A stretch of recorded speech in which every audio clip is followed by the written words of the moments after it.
Marines, my name is Gustavo Eckhart, And I'm Ignacio de Toro. and welcome to today's edition of WBLN. Recently, the Belen Concert Band, high school and middle school, performed in their last concert of the year, the Spring Concert. Here's Gonzalo Lacasa from WBLN for more information on the concert and what it means to the students and its viewers. The 2024 Spring Concert was a great opportunity for everyone to see how the band students improved throughout the year.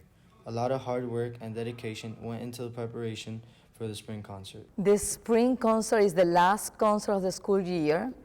All bands are presented. They have 3 concerts during the whole school year. It's Christmas, costume concert, and Spring Concert. So this one is the last concert. So we don't have final test. So we have a concert that have all the technical new things that they have been learning during the whole school year. So all the pieces that they are going to play have all these difficulties. Because when you don't know anything about to play an instrument, we are teaching all the students from scratch. So every year is a new challenge, and every year there are new, they have to face new difficulties from the instruments. So it's a lot of work because all the students have everything that they have in academic school, plus sports, plus music. I would say a lot of work went into, kind of this performance. We started, I think, practicing like 2 months early.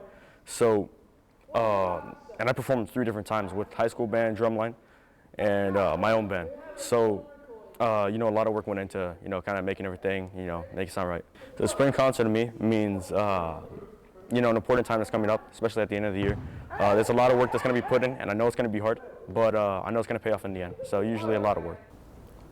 What should the audience expect from the concert? They expect to enjoy what a beautiful music their songs are playing. And I think that they know that it's going to be a wonderful concert. We have a different repertoire that comes from classics to pop. So they're expecting to have a good time. The same thing that I have been enjoying for the last 20 years. All the students are doing their best. They are playing great. They are doing the best effort, and we are making a beautiful music in a team, in each band, all together. That was Miss Herbe and a band student on the hard work and preparation that goes into the Spring Concert. Reporting for WBLN, this is Gonzalo Lacasa. Moving on, the recent Under Armour Junior Golf took place here in the Panhandle. Under Armour has always strived for family values and giving the youth access to play their favorite sports. More on it with reporter Daniel Garcia.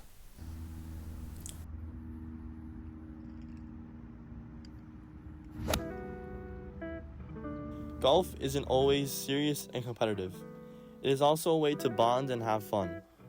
Here at the Junior Tour powered by Under Armour, the golfers play in a fun, friendly, and competitive environment while developing the skills and self-confidence to improve their golf game. The UA Tour is a national youth golf league for boys and girls ages 6 to 18 of all skill levels. UA says it isn't just about golf. What does this tournament really mean for UA? My name is Carlos Rodriguez. I'm the Junior Tour powered by Under Armour's National Tournament Director, as well as I run the Miami, Fort Lauderdale, and West Palm Beach Treasure Coast local leagues as well. What I like about the Under Armour tours, look, there's a lot of tours, junior tours out there. One of the things we try to do with our tours, provide a good family atmosphere. You hear the music in the background, you see families. This is after our award ceremony. People are still lingering around here having a great time. One of our big goals for a couple of years now has been to expand internationally. So right now we've got the World Championship that's in July every year, Reunion Resort in Orlando.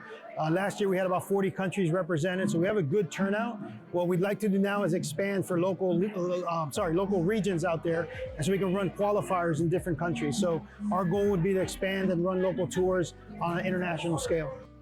The Junior Tour wants to expand more and more, but what does this expansion and overall tournament mean to Under Armour? My name is Ray Taranto. I'm the president of the Under Armour Junior Golf Tour. Well, we started a golf magazine about 15 years ago, cover all the local high school kids, the women's groups, the senior groups, hole-in-ones, and we just built off of that. It's grown a little bit, but we've stayed true to our humble beginnings. And what got us here was a family-friendly environment. What I think it means to Under Armour is that Under Armour is a global brand, and now this little Under Armour Junior Tour is going global. So it's exciting for all of us as we grow. As you can see, the Under Armour Tour isn't just about golf, but it is an opportunity for kids and teens to bond and have fun with their families. If you want to learn anything else about this tour, then visit their website, uagolftour.com. My name is Danny Garcia, reporting from WBLN. WBLN works hard in order to produce their daily stories, and usually with recognition. Here's Juan Carlos Atorcha reporting on the behind the scenes of WBLN. Have you ever wondered what goes on behind the scenes at WBLN? WBLN started in 2010 and continued its legacy up until now, 2024, led by teacher Johnny Calderon. To be able to produce a show every day or every other day, you need to have organizational skills. In other words, you need to know what's going to be first, what's going to be second, what's going to be third, what's going to be fourth. You have to have written your scripts, you have to have your packages ready and done. You'd be surprised how fast an hour and a half, one full block goes, especially on production days. Practice, practice, practice, practice, practice.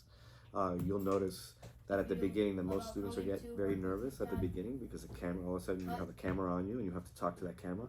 The more you do it, the more accustomed you are.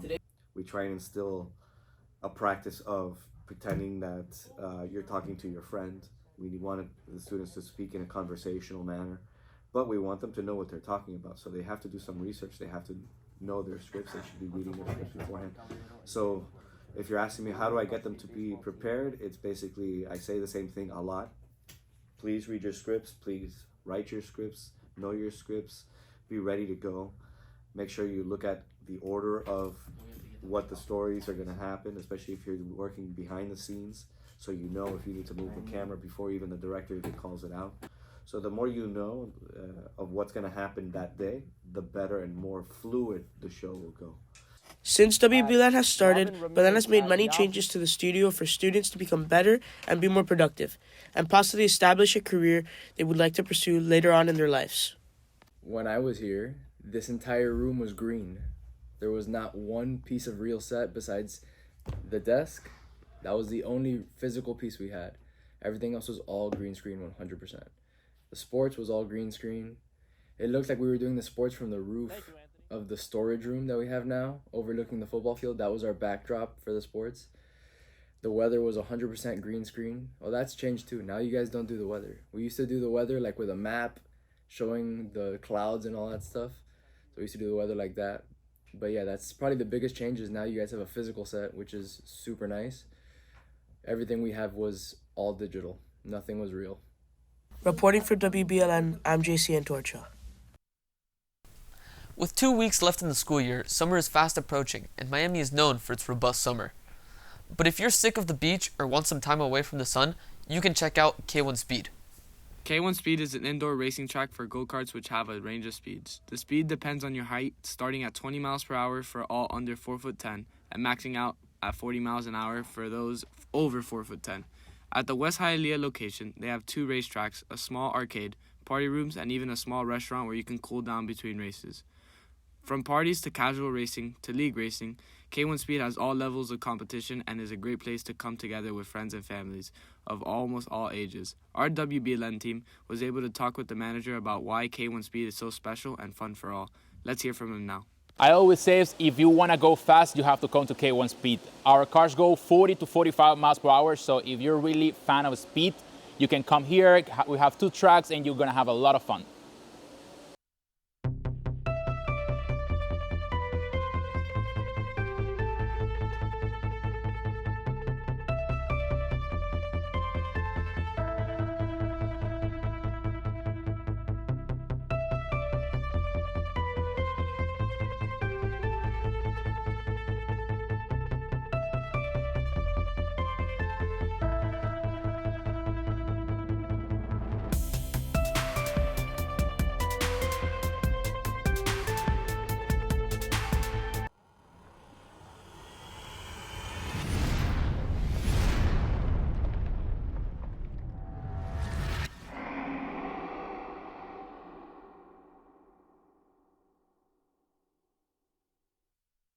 a bizarre Friday morning at the 2024 PGA Championship in Kentucky, where this year's Masters champion Scottie Scheffler was detained. ESPN reports that Scheffler stopped his vehicle after passing an officer at the club's entrance. An officer there started screaming at Scheffler and ordering him out the car. When Scheffler got out, he was shoved against the car and immediately detained. It's unclear what charges Scheffler now might be facing. In an unrelated incident, a man was killed after being hit by a shuttle bus near the golf club. PGA organizers announced that Friday's second round would be delayed due to the accident. Yesterday, the Timberwolves beat the Nuggets to tie up the series at 3-3, sending it to Game 7. In Denver and tonight, the Knicks and the Pacers are playing in Indiana. The Knicks are up 3-2 in the series. Let's see if they can secure the win tonight. The Marlins are playing the Mets in the home stadium tonight, coming up off a win against the Detroit Tigers. Away tomorrow, Inter Miami will play DC United to try and keep their position as first place in the MLS. Finally tonight, the Panthers will play the Bruins at TD Garden in Boston as the Panthers lead the series 3-2. That's it for sports. Back to you, Desk. That's it for today's episode of WBLN. Thanks for watching, and remember, stay golden, Wolverines.